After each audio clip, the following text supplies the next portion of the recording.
Մենք այս 6 տարի Չինաստանում ենք 7-րդ տարին արդեն։ Ու պիցա ժամանակ առ ժամանակ ուտում ենք, էլի այս 6 տարվա մեջ երևի անհամար պիցաներ ենք եկել, տարբեր տեսակի, անգամ ես կարիճով պիցա եմ փորձել, բայց այս պիցան, այս ռեստորանի է, հեսա ցույց կտամ։ Եթե հանկարծ Չինաստանում լինեք, անպայման մտեք երեք, որտեղ մինչև մե ես մտածում էի Չինաստանում ընդհանրապես չեն կարող պիցա սարքել, ու մեր Հայաստանում տան պատրաստած պիցային երբեք չեն անցնի, բայց այս պիցան տվեց ամեն ինչ անցավ։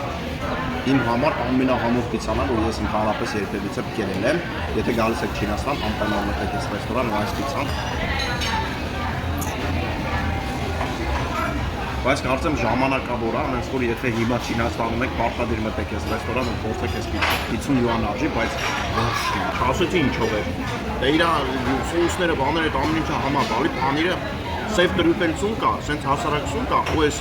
պրոշուտո է կոչվում կարծեմ այս իտալական։ Մեկ էլ այս կանաչին որ կա, ժողովուրդ այս կանաչին զզվում էին։ Ավոր բաթ հոտա գալի իրանից։ Համն էլ է շատ յուրահատուկ, բայց այս պիցայի հետ ինձ համահունչ իրարը ցազեց, որ շատ կուտեք, անպայման ստեղ եք կուտեք։